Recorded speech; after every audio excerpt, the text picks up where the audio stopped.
26절입니다. 누가복음 23장 26절부터 38절의 말씀까지 읽어보겠습니다. 같이 한 절씩 읽어보겠습니다. 그들이 예수를 끌고 갈 때에 시몬이라는 구레네 사람이 시골에서 오는 것을 붙들어 그에게 십자가를 지워 예수를 따르게 하더라. 또 백성과 및 그를 위하여 가슴을 치며 슬피 우는 여자의 큰 무리가 따라오는지라. 예수께서 돌이켜 그들을 향하여 이르시되 예루살렘의 딸들아 나를 위하여 울지 말고 너희와 너희 자녀를 위하여 울라. 보라 날이 이르면 사람이 말하기를 잉태하지 못하는 이와 생산하지 못한 때와 먹이지 못하는 젖이 복이 있다 하리라.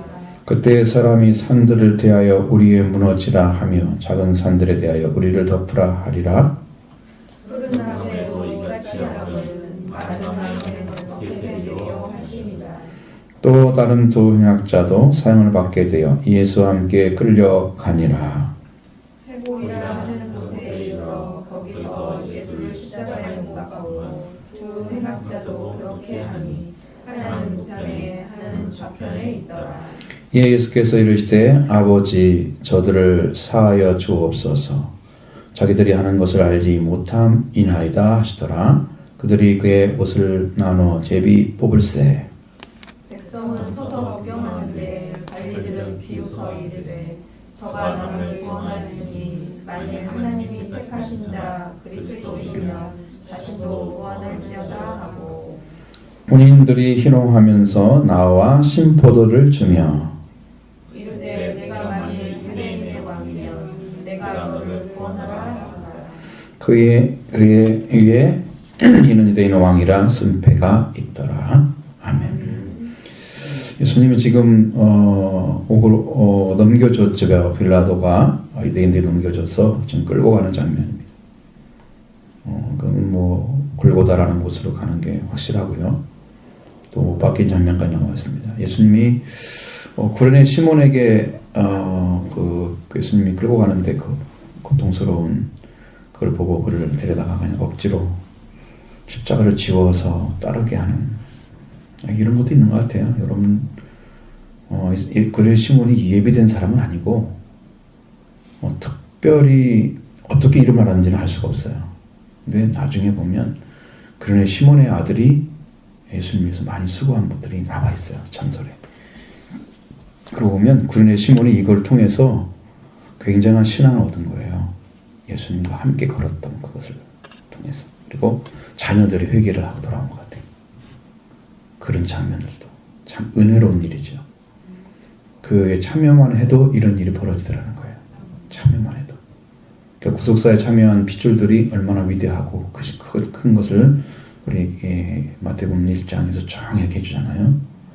그것처럼 여기 작은 일이지만 뭐 이 사람이 구속사를 한다고 해서 뭐 구속을 주는 사람은 아니죠.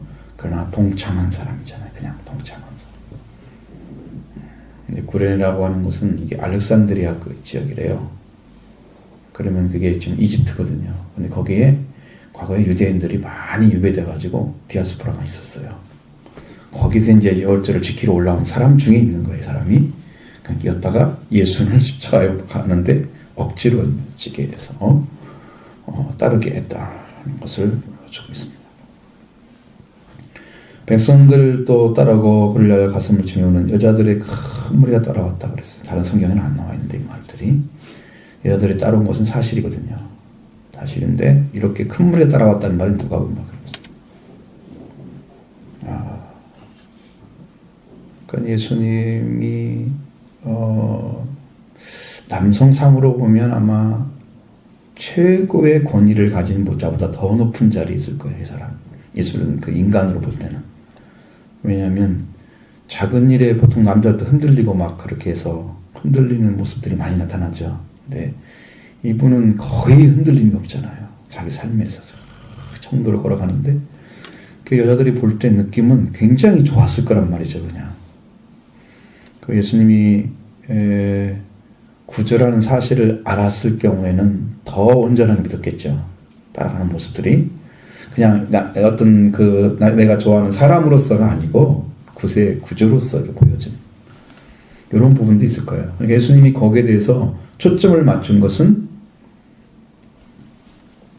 그들을 향하여 돌이켜서 보시면서 예루살렘 딸다 나를 위하지 말고 너희와 너희 자녀들을 위해서 울어라 이렇게 말씀하셨어요.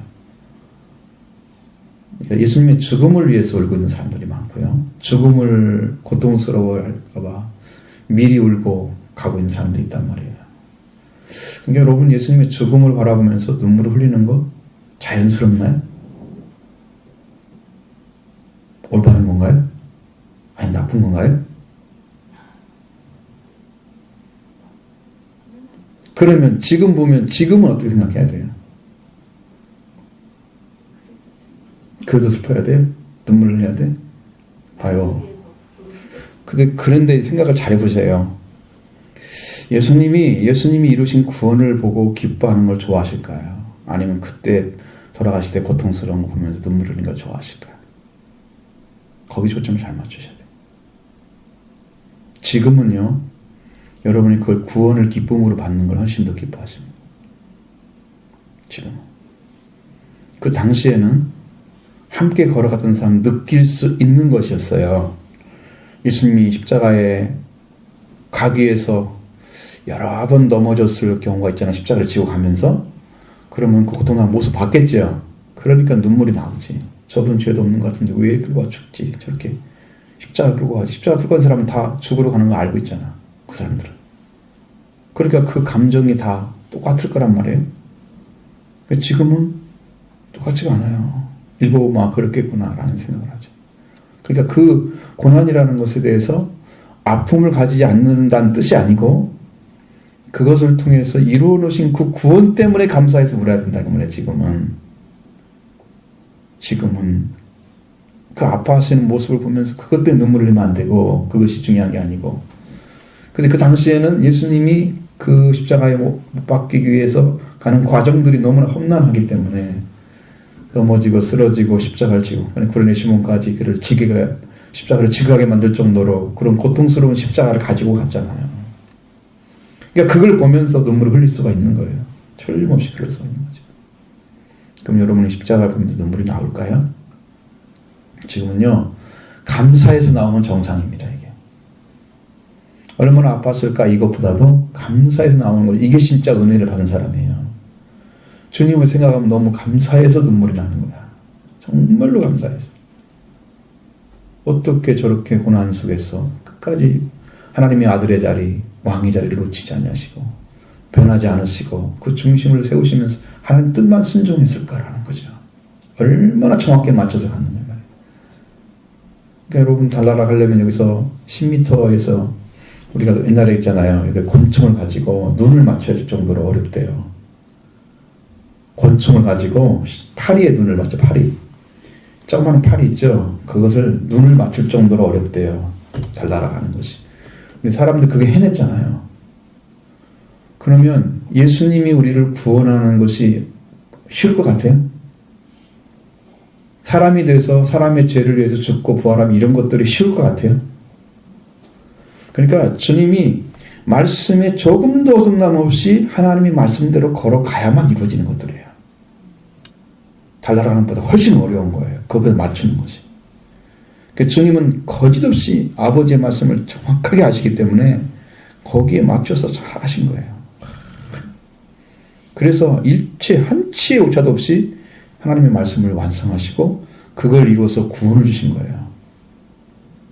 그러니까 구원이 훨씬 어려운 거야. 우리가 보는 것은 쉽지만 받는 것은 주님이 이루어가는 과정은 그렇지 않아요.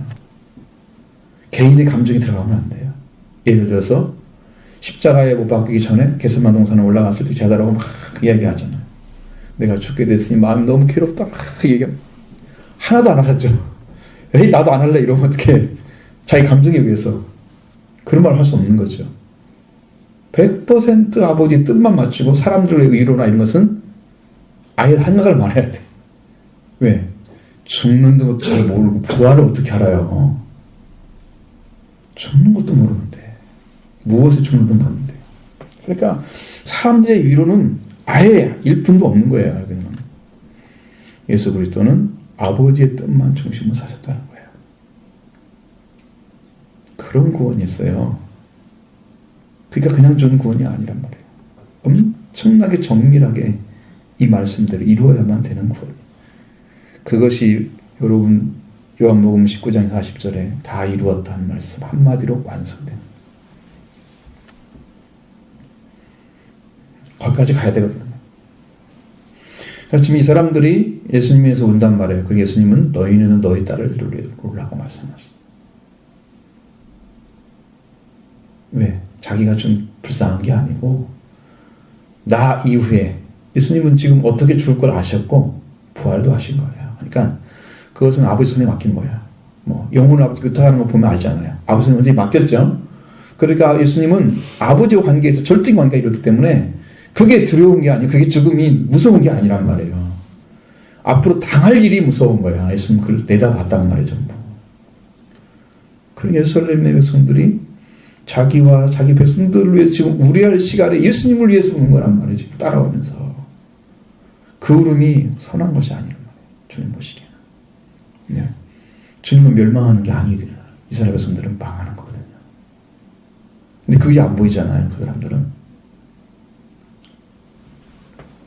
나이를 들면 말하기를 사람이 잉태하지 못한 자와 해산하지 못한 자의 배와 먹이지 못한 젖이 복이 있다. 이렇게 아이를 아예 안 가지게 된 사람이 복이 있다고 할 정도로 그 아이를 가진 자와 그 아이들과 이런 사람들이 엄청난 고난을 받게 될 것을 예수님은 아신 거예요. 그러면 전쟁 때는 여자들과 아이들이 희생을 많이 당합니다. 남자들은 전쟁 때문에 죽고 여자들은 도망가다가 죽고 아이들 데리고 가다가. 그러니까 그런 고난의 시대가 올 건데 그것을 위해서 준비를 한다는 말이야. 주님의 십자가를 보면서 울지 말고.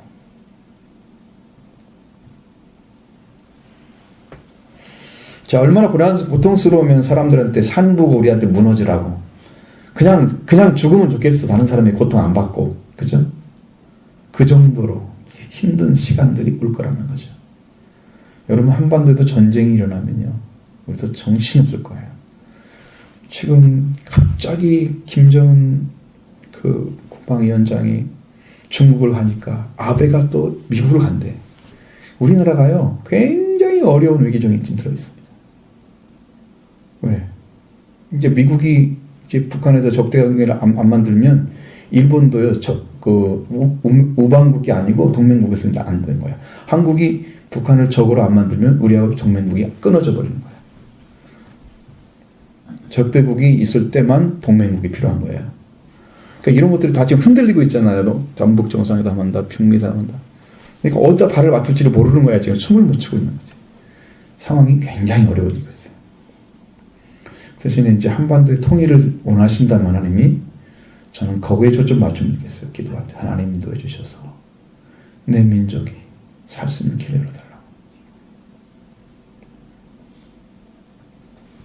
큰 문제죠. 사람들이 산들에 대해서 우리의 무너지라 하며 작은 산들에 대해서 우리를 덮으라. 그 고통 중에 이렇게 했는데 푸른 나무라고 말씀하시고 마른 나무는 어떻게 하겠느냐 말씀하셨어요. 살아있는 나무를 가리켜서 상징을 말하는 거죠.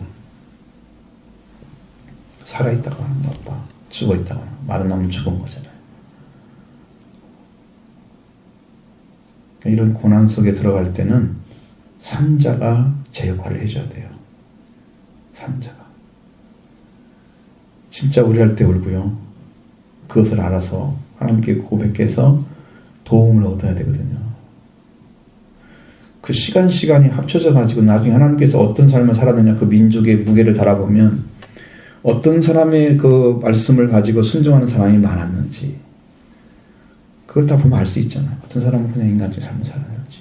하나님을 믿는 사람들도 전부 각기 다르니까 그래서 그 삶이 진행되면서 하나님 뜻에 쓴 사람들이 정말 통해 자복하면서 은혜를 구했다고 하면 그 민족은 살 수 있는 길이 있지만 왔을 때 그냥 다 가짜 교인들이 너무 많아가지고 그냥 자기만 잘 되면 되고 이런 식으로 신앙생활 하면서 민족 생각하지 않고 하나님 생각하지 않는 그런 백성들이 만들어지면 이 사람들이 무엇을 위해서 울겠습니까?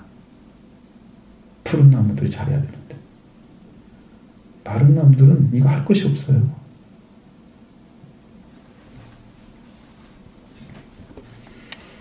예수님이 끌려가는 모습만 지금 나타났습니다. 유대인 여인에게, 이스라엘 여인들에게 말씀하신 거죠.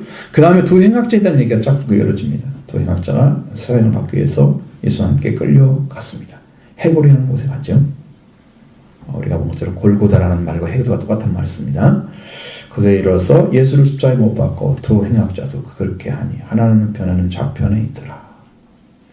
자, 예수님 좌우편에 이렇게 서 있었습니다. 저도 이제 곧 22살, 1살 때 이게 군대를 잠깐 갔다 와가지고 어떻게 할지 모르는 그런 상황 속에서 제가 올라와서 기도하고 내려와가지고 잠을 자고 있는데 그것은 아주 짧은 시간이었어요.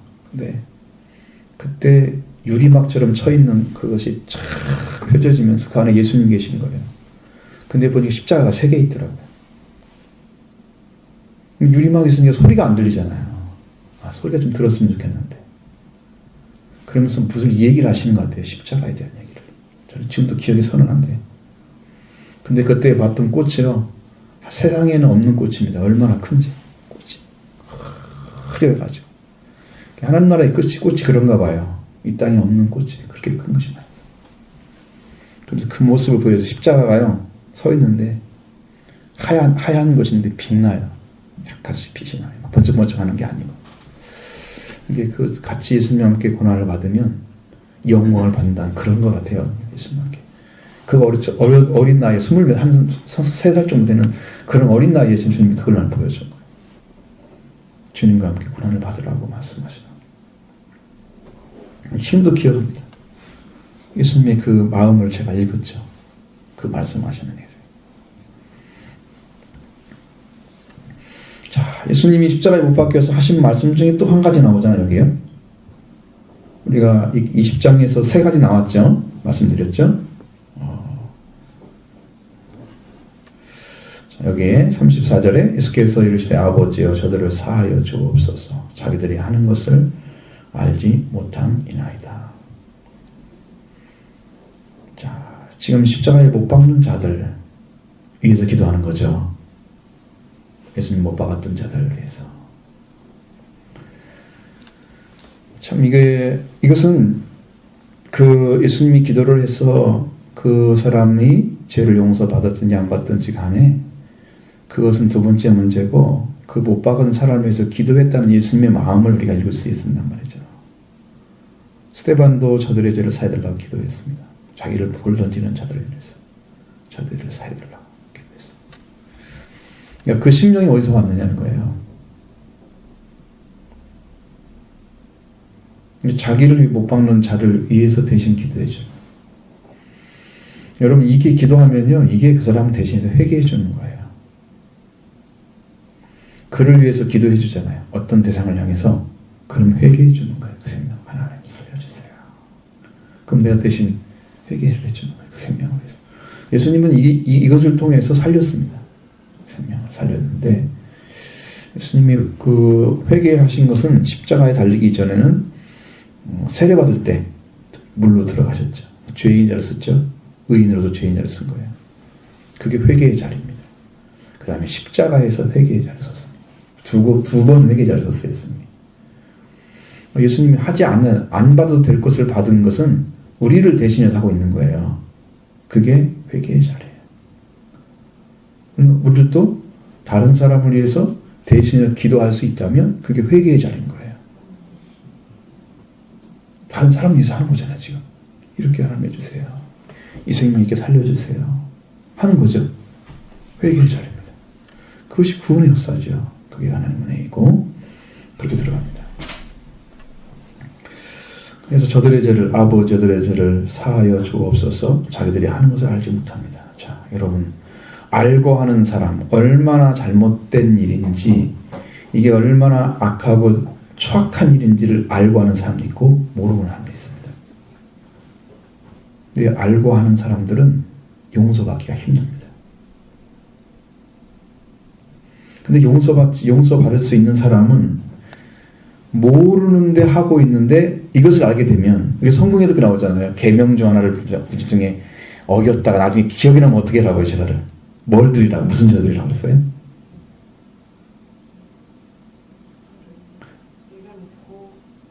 빨리 레위기를 봐야 된다니까. 레위기를 지금 읽었어요? 이게 잘 읽어야 된다니까. 이것을 파는데 지금 다 까먹은 거잖아, 이게.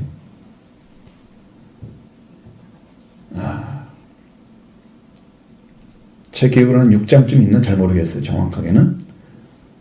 위에 쫙 그렇게 났을 텐데.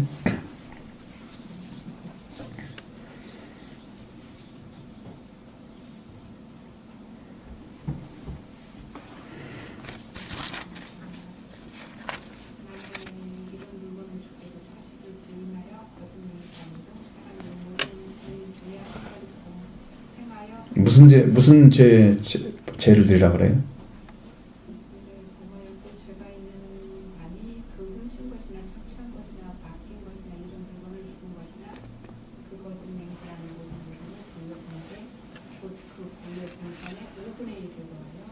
아니 그게 무슨 제사를 드리라고 하냐고 그것만 찾으면 돼. 내용이 중요한 게 아니고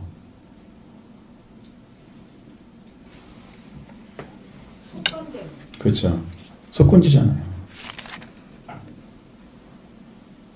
법령을 어기면. 자, 예수님을 대항할 때 속건제를 드려야 될 때도 있고 속죄제 드려야 될 때도 있고 화목제 드려야 될 때도 있고 다 달라요. 근데 때에 따라서는 화제로 다 드리는 건데 번제를 드리면서 화목제를 드리고 이렇게 연결되는 부분들이 있어요. 그것들이 이제 제사가 좀 보이더라고 성경에. 아주 이제 기가 막힐 정도로. 그걸 기록해 놓으면 좋을 텐데 한 번 정도 나중에 또 봐야 된단 말이에요. 이게 발견되는데 읽으면 전부 이렇게 아주 정확하게 이렇게 딱 보여요. 그냥 공부를 하면 또 재밌을 텐데 그 공부를 하기가 힘들어서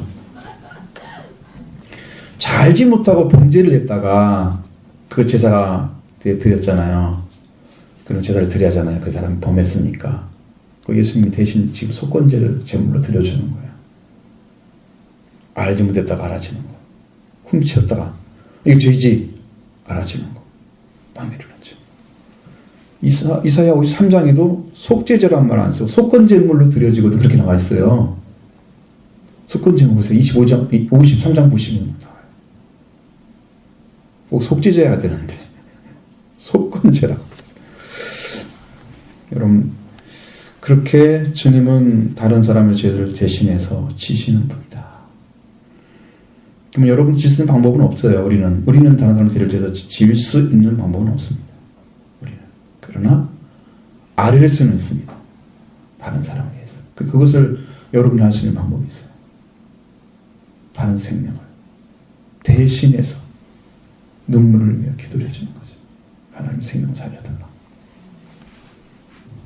하면 하나님 들어주시면 들으면 이제 움직이는 거예요. 그 사람이. 하나님께서 이제 구원의 길을 인도하시는 거야. 그 전까지는 아무 손도 안 대셨는데 터치를 하시는 가서 어떤 길로 인도해야 되구나. 그래가지고 그 사람 움직여. 생활도 좀 다르게 만들고 바꿔가지고 하나님 따라가게 만들어. 그러니까 그게 은혜죠. 그 일을 하신단 말이에요. 속건제물 되시면. 자, 그 다음에 그들이 옷을 나와서 제비를 뽑잖아요. 구경하는 사람들이 비웃어 뭐라고 합니까? 저가 남을 구원하였지만 만약 하나님이 택하신 자이면 자신도 구원할지어다. 자, 이 구원이라는 단어를 막 썼어요. 자기들이 말하는 구원은 십자가에 안 박히고 지금 평범하게 사는 것이 구원인 거예요. 이 사람들은. 죄와 관련 없는 거예요. 그러니까 우리나라의 신앙도 되게 이제 많은 분들이 간증하는 것은 예수님을 만나서 깊이 만나서 그 은혜 가운데 깊이 들어간 것을 간증하는 건 굉장히 소수고요. 어떤 문제가 해결된 것들을 중심으로 간증하는 게 주입니다. 한국의 신앙. 근데 이것이 이제 문제가 좀 있는데, 자, 예수님을 바라보면서 남을 구원했으니까 너도 구원할 것이다. 지가 그리스도 하나님 선택한 자면 그리스도이면 하나님 택하신 그리스도이면 그렇게 생각하거든요. 이건 비웃는 이야기지 이게 정상적으로 논리적인 얘기도 아니고 그냥 거기 보면서 그냥 예수님을 비웃으려고 만들어낸 이야기지. 구원이라는 측면을 정확하게 못 보면 마치 예수님은 죄 가운데서 죄 중에 죽고 있는 거고 자기들은 구원받아서 지금 살고 있는 거랑 똑같다는 말이에요. 그렇게 보고 있는 거란 말이에요. 진짜 구원을 모르는 거죠. 그러니까 그렇게 밖에서 바라보는 구원과 안에 들어가 보는 구원은 달라요. 예수님은 다른 사람을 구원하기 위해서 고난을 받으시는 거고, 그분들 희롱하면서 나와서 심포도주를 주고 이렇게 쭉 하죠.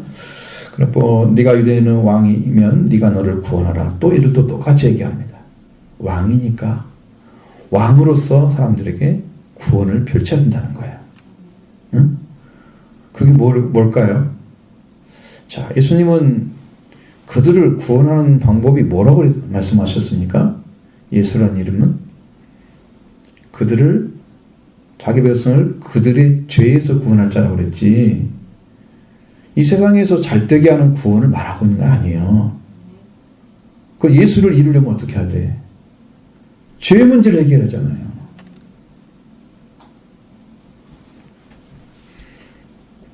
그들의 죄에서 구원할 자다. 그의 백성. 그러니까 왕이면 그의 생명을 책임지고 그 생명을 구원해내는 것이 왕의 자리예요. 생명을 위해서 존재하는 게 왕이에요.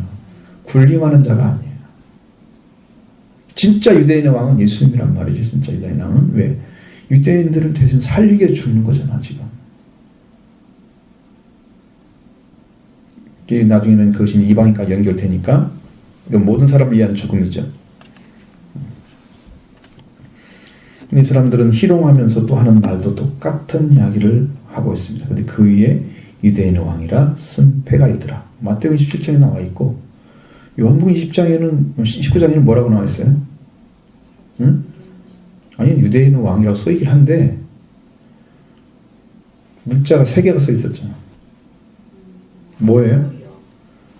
히브리어, 로마자, 헬라어 3가지가 써 있잖아. 그런 걸 말 안 해도 상관없는 거죠. 이런 것은 모든 사람들이 다 이 사람 진짜 왕이라고 빌라도는 표현하고 싶었던 거죠. 진짜 이 사람 왕이다. 대제사장들은 자칭이라고 쓰라고, 자칭에 빼냐고. 내가 쓸 것을 썼다 그러면서 너희들 조용해. 그것까지 닿지 못하겠네. 이제 막았는데, 자, 유대인은 패가 있더라. 그러니까 예수님은 이 빌라도나 다른 사람에게도 왕으로 돌아가셨고 스스로도 왕으로 돌아가신 거예요. 그러니까 우리의 죽음도요, 왕으로 죽어야 돼요. 아들로 죽어야 돼요. 신분을 지키면서 자기 명분을 가지고 지키면서 죽는 거예요. 그래야 완전한 구원을 받는 사람이에요. 그 자리를 서서 죽는 사람들은 극히 적잖아요. 내가 하나님의 아들이다. 난 하나님의 아들로 이제 들어왔다. 난 하나님의 아들, 딸이 자녀니까 하나님의 아들로 왔다. 이렇게 해서 아들의 자리에 서서 하나님께서 예수님 이루신 그 왕의 자리에 서서 우리가 죽음을 맞이해요. 이게 하늘의 영광이 되는 거예요.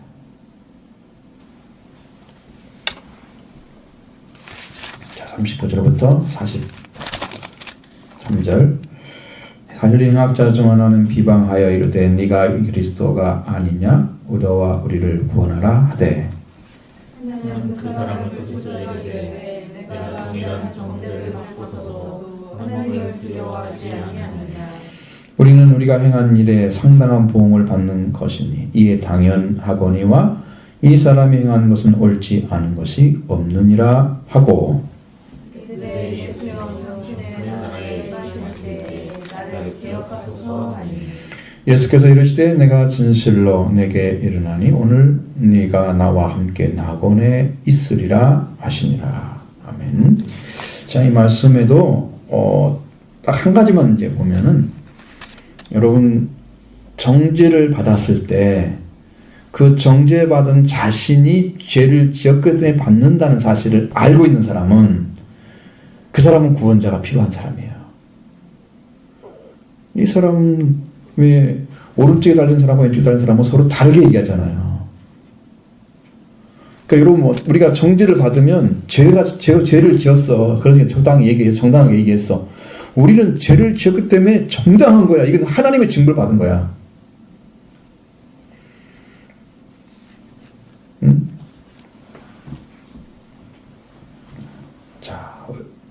네가 그리스도니 너와 우리를 구원하라. 하나는 얘기했지만 하나는 굳이저 이르되 동일한 죄를 정죄를 받고도 하나는 두려워하지 않느냐. 자, 이거 벌써 왔잖아요. 마음속에. 우리는 이제 그 전에 똑같이 했겠죠. 그러나 마음에서 이제 아는 거야. 십자가에 못 박혀 죽음 당하면서. 그 순간에 알게 된 거야. 이렇게 되려고 나 산 건 아닌데 인생이 망했잖아요. 우리가 이거 받는 것은 정말 이건 아닌데 그때 이제 처절하게 깨달아진 거죠. 근데 저 사람은 달려야 사람이 아닌데 달렸단 말이에요. 우리는 우리가 행한 대로 지금 받기 때문에 정당한 거야. 이건 합당한 상당한 복을 받은 거지 맞지. 그러니까 저 사람이 행한 것은 옳지 않은 거 하나도 없는데 당했단 말이에요. 그것이 이 사람 안에 깨달아진 거죠. 그러니까 여러분 똑같은 정죄를 받아도 그것을 자기의 잘못으로 받아들이는 사람은 구원이 필요한 사람이에요. 구원이 주어지는 거예요. 그래서 구원자를 찾는 거예요. 죄를 모르는 사람은 앞에서 말한 것처럼 네가 그리스도인 나를 구원하라. 너 우리를 구원하라. 옆에 달렸으니까 막 구원하면 되는 것처럼 유대인 희롱했던 그 군인들이나 똑같잖아요. 그 백성들이 말하는 거나. 이건 정죄받지 않은 성품을 가지고 있는 거예요. 그러니까 우리가 죄인인 것을 깨달으면 구원자가 필요한 거고요. 죄인인 걸 모르는 사람들은 구원자가 필요 없어요. 그러니까 예수님이 구하는 거예요. 주 예수여 당신의 나라에 임할 때 나를 기억해달라고. 이 자리에서만큼 나는 구원을 받아야겠다는 거야. 그걸 안 거야. 그런 사람들이 몇 명이나 되겠냐고 땅에서 할 때. 예수님이 그 사람이 말한 것이 조금도 틀림이 없잖아요. 확실하기 때문에 받아주신 거죠. 자기는 내려놓고 자기의 영혼을 의탁했잖아요. 그래서 진실로 내가 이러냐고 오늘 네가 나와 함께 낙원에 있으려. 그래서 낙원이라는 존재가 이제 여기서 나오는 거예요. 이 파라다이스라고 생각하지만 그러나 여기는 그런 의미가 아니고 천국은 천국인데 아직 육과 영이 분리된 상태에 있는 상태의 천국을 가리키는 거예요. 완전한 구원이 아니라는 의미를 할 때 낙원이라 그러는 거예요. 그래서 이제 이게 신학적인 용어로는 백보자 심판이 이루어지거든요. 천년왕국 끝난 다음에 백보자 심판이 이루어진 다음에 천국과 지옥이 되고 그 전에는 낙원과 음부가 되는 거예요.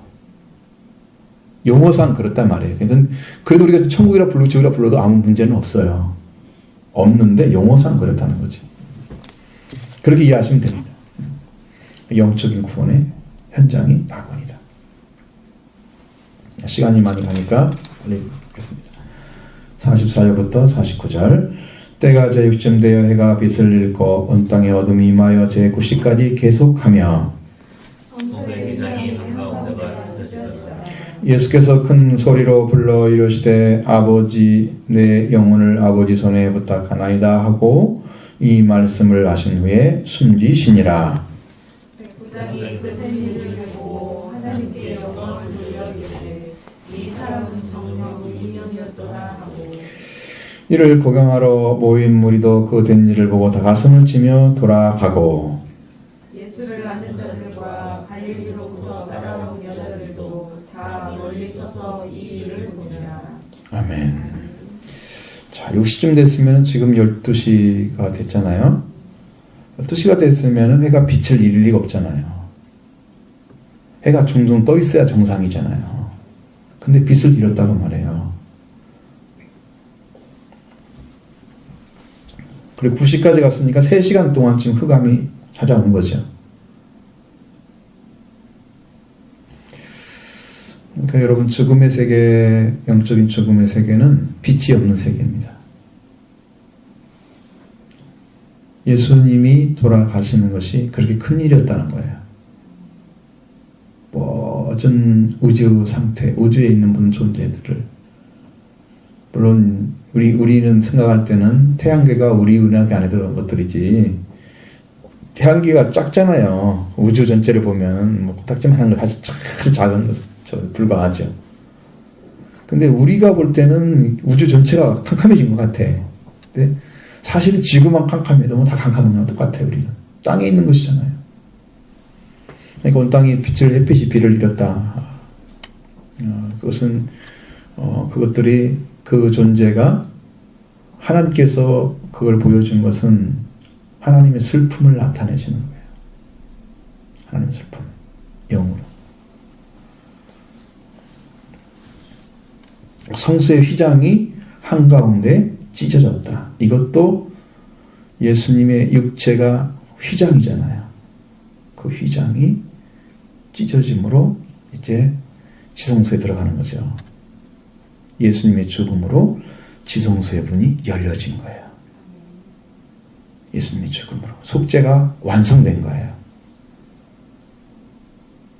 자, 그러니까 봐요. 성소와 지성소 사이에 지금 휘장이 중간에 있죠. 우리 공부를 많이 했으니까 계속 얘기했잖아요. 그러면 거기 안에 들어가 있는 게 속죄소가 있단 말이죠. 두 그룹이 딱 손을 이렇게 대고 있고 서로 맞보면서 아래에 속죄소가 이렇게 존재하고 그 뚜껑 아래 들어가면 그게 법궤가 존재하잖아요. 그 속에 십계명 들어가 있고 산난지팡이, 만나, 항아리 이런 것도 다 들어있고 그 법을 어기고 말씀을 어긴 자들의 죄를 용서하기 위해서 거기가 피가 흘려져야 되거든요. 번제에 들어가기 전에 이제 번제에 들어가지고 그 피 흘렸던 그것을 가지고 여기다 뿌려야 된단 말이죠.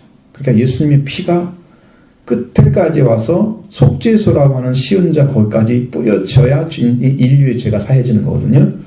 근데 예수님이 지금 속죄가 이루어져서 예수님 영혼이 돌아가시게 되면 그것이 이제 완전하게 속죄가 이루어진 상태이기 때문에 이 지성소를 열고 모든 사람들을 이제 속죄의 자리로 불러들이는 거예요.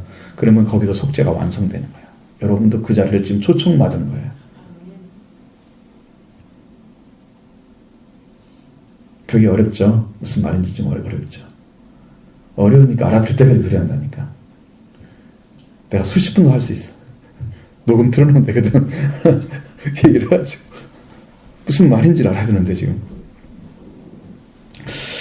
자, 예수님 뭐라고 합니까? 그 다음에 큰 소리로 외쳐. 또 두 번째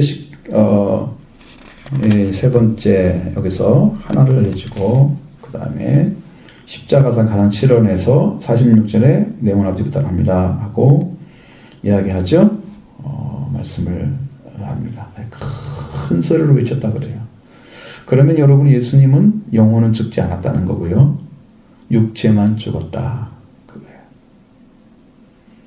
그래서 예수님의 영혼은 상처를 안 받았기 때문에 어떤 존재도 죽일 수가 없어요. 그럼 예수님 다시 돌려보내서 육체가 죽지 않는 육체를 만들어서 부활체를 만들어주면 그 안에 오셔서 완전한 육체를 입어서 우리는 신령체라고 얘기합니다. 그 몸을.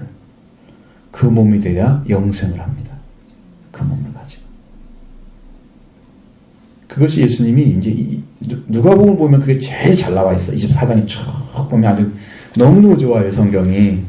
여기를 말씀을 들으면 너무너무 좋아요. 자, 백부장은 그를 보고서 하나님께 영광을 돌리면서 이 사람은 정령 의인이었도다. 마태복음을 딱 넘어가면 이 사람은 정령 하나님의 아들이었도다. 달라요. 고백이. 야, 마태는 왜 그게 써? 이건 여기 쓰느냐. 그렇죠? 이건 사람으로서 보는 거예요. 예수님이 하나님의 아들로서 유대인 왕으로 오신 분이 마태복음을 보고 있다면 예수님은 사람으로서 의로운 존재였다는 것을 말하고 누가복음을 보는 거죠. 시각차, 그 차이 때문에 쓴 거예요. 동일한 얘기인데.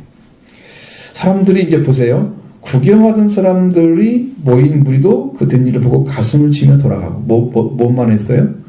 예수님이 돌아가신 걸 보면서 가슴을 쳤다고 말이에요. 그건 지금 예수님의 죽음만 슬퍼하고 있는 거란 말이에요. 아무런 예수님의 구원이나 이거에 대한 소망이 없는 것 상태. 가슴을 쳤다는 것은 이거 어찌할꼬 막 이거 절망이야. 살 길이 없어. 이렇게 들어갈 거 아니에요. 이제 왜? 저 유능한 자가 죽었는데 우리를 구원할 자가 어디 있어? 없어. 이제 우리는 이제 끝이야. 절망 상태를 얘기하는 거거든요. 그래서 지금 이게 그 문제고요. 49절에는 예수를 아는 자들과 알로부터 나오는 자들도 멀리서 이 일을 보니라. 그냥 구경꾼의 위치에 서 있다 그 말이에요. 그러니까 사람들에게는 부활의 은혜를 입을 수 있는 기틀이 전혀 안 돼 있다는 거예요. 지금 그걸 얘기해 주는 거예요, 성경은. 그 예수님이 들어가셔서 3일 만에 살아나라는 말씀은 제자들에게 했지 다른 사람에게 한 건 아니잖아. 그러면 이 말씀을 못 들은 사람들이 생각할 때는 뭐하러 가겠어요? 예수님 무덤에? 간다고 하면 시신이라도 한번 보려고 갈 거 아니야. 아니면 향품을 썼는지 안 썼는지 모르는 사람들은 내가 향품을 넣어주겠다 그러고 갈 거 아니야. 그건 목적이지 부활에 대한 개념은 전혀 없는 거야. 지금 여기도 전혀 없는 거야.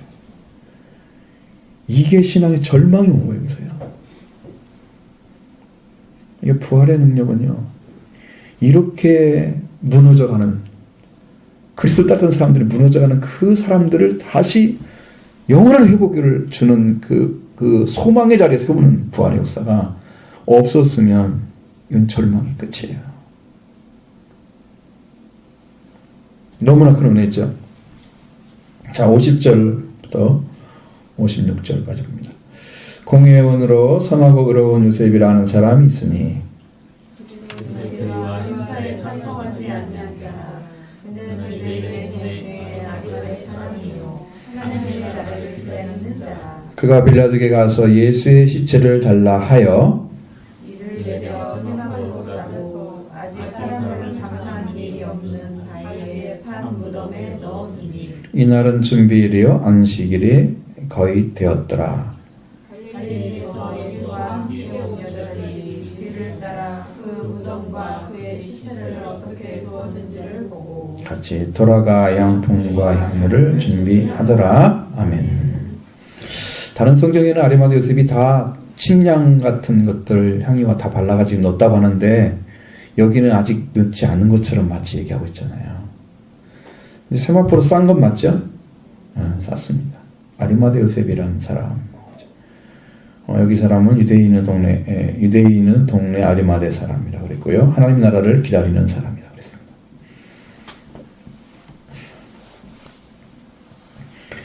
근데 이 사람의 그 위치가 보면 공회의원이라고 써 있잖아요. 그러면 높은 위치에 있는 거 알겠죠? 그래서 담대할 수가 있었던 거예요. 그리고 의로운 요셉이라는 말을 썼을 때 그는 그 사람들이 하는 일이 옳다고 찬성하지 않았다는 거야. 그래서 의로운 거야. 사람들을 죽이자고 결의할 때 같이 동조하지 않았다. 그거죠? 그리고 하나님 나라를 기다리고 있는 사람이었다. 그래서 이제 시체를 달라고 빌라도한테 가서 예수의 시체를 가지고 와서 세마포로 쌉니다. 아직 한 번도 사람을 장사한 적 없는 무덤에 두었다. 세마포로 사서, 그러니까 여기는 아무것도 아는 것처럼 나오잖아요. 그러니까 나중에 여자들이 볼 때는 뭐 해야 돼요? 향품과 향유를 넣어야 돼. 향유를 바르고 향품을 넣어야 돼. 썩으면 냄새가 많이 날 거 아니에요. 부패하더라도 그것이 냄새가 훨씬 강하도록 만들고, 아니면 속도가 굉장히 느려지도록, 썩는 속도가. 그런 일을 하는 거거든요. 그것을 위해서 쓰는 거야. 뭐 그런다고 안 준 것도 아니고 다 똑같은데 그냥 죽은 사람에 대한 예의를 지금 갖추는 거지. 그럼 뭐 그보다 더 뭐가 있어요? 아예 살린다면 몰라도 그 외에는 없잖아요. 살릴 수 없는 거니까. 이 성경이 좀 다르게 써 있습니다. 예수님은 한 번도 물을 붙이지 않는 무덤, 부자의 무덤에 누였더라. 이게 부자가 공회원이 죽을 할 때 자기를 위해 준비한 무덤이라고 다른 성경에 나와 있는데 여기는 아직 안 나와 있죠. 그렇습니다. 요한복음도 안 나와 있죠. 동일하게. 그냥 준비 다 돼가지고 시간이 없어서 거기다가 무덤을 넣은 것처럼 여기도 묘사되어 있는데 똑같이 요한복음 나와 있습니다. 19장에도. 동일하게. 갈릴리에서 예수와 함께 온 여자들이 뒤를 따라 그 무덤과 그의 시체를 어떻게 두었는지를 보고 그들도 그것을 다 봤다는 거예요. 그 여자들이. 찾아갔을 때는 뭐 때문에 찾아가겠어요? 이제는 예수님을 끝까지 따라가는데 데 있어서 말씀을 따라가는 게 아니라 이제 시체를 따라가는 거야. 시신까지도 가보겠다는 거지. 안 놓치려고. 그걸 다 보고 나서 돌아가서 향품과 향유를 준비해. 언제 가려고? 안식일 첫날. 딱 끝나면, 안식일이 끝나면 가려고. 안식일이 언제 끝나요? 토요일 저녁에 끝나잖아요. 그럼 토요일 저녁에 끝나는데 밤중에 가면 못 가잖아. 가서 향품 바를 수 있어요? 그러니까 언제가? 새벽에 가는 거야. 그 예수를 만나러 가는 거야. 향품 바르러. 부활 때문에 가는 게 아니야. 이게 우리의 신앙이 예수님의 육을 따라가고 예수님의 이게 포커스는 잘 맞춘 것 같은데 정확하게 예수를 따라갔는데 말씀을 따라가지 않은 거예요. 예수님의 행위를 따라가는 거죠. 사람들은 어떤 걸 보고 더 감동받을까요? 유대인들이 예수님 말씀하시니까 안 믿잖아요. 그러니까 뭐라 그래요? 내가 행하는 복을 믿어라. 최후가 행위거든요. 말씀을 안 받은 사람이 제가 한 말대로 했네, 이루어졌네, 이걸 보며 믿으라고 하는 건데 이 여자들은 예수님의 말씀을 따라간 게 아니고 행위만 따라가는 거예요. 그러니까 예수님이 돌아가신 그 무덤까지도 그냥 가서 이렇게 거기를 찾아가고 싶은 거예요. 제자들에게 했던 말씀을 이 여인들이 들었다면 예수님 사흘 만에 부활한다고 하셨어. 여기 한 사람이 있으면 좋겠는데 그 사람이 없는 거야 지금. 이게 너무나 너무 다른 거야. 단 하나의 소망도 없단 말이에요. 여러분 안에 부활이 안 이루어지면요, 우리가 십자가의 보혈만 가지고 구원이 되는가? 부활이 안 되면 안 돼요.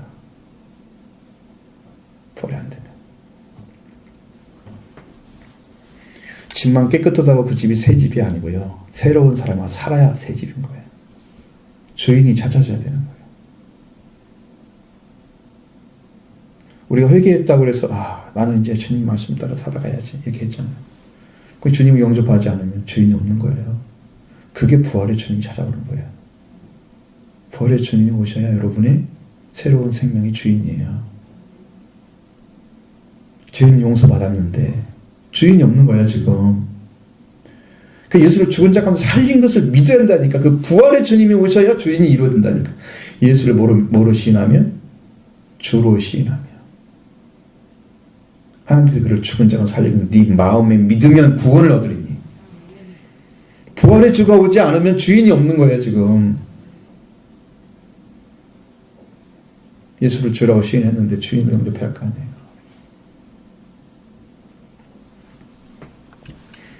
이 여자들한테는 뭐가 있겠어요? 예수님 행하신 일이나 또 따라다니면서 누가 보면 특별히 나타나는 것들은 예수님의 쓸 것을 많이 도왔다고 하는 얘기를 써 있어요, 성경에 가면.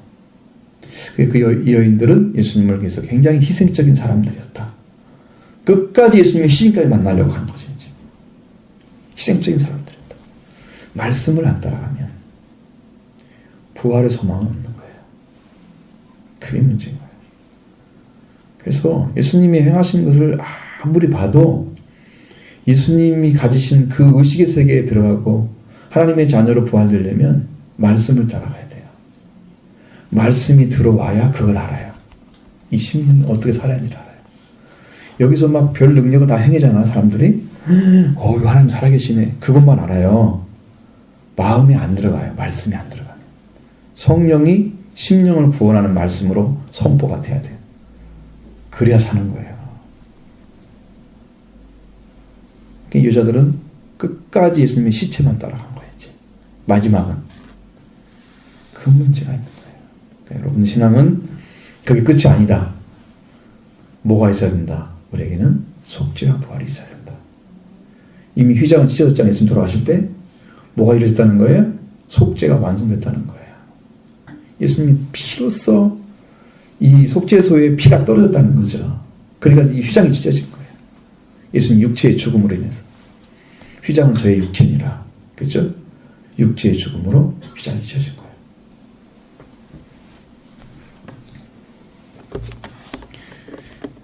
여기가 좀 어둠컴컴하죠. 어딘가 영으로 밝아지길 바랍니다. 이 말씀이 어딘가를 좀 알아야 되는데 자, 그래서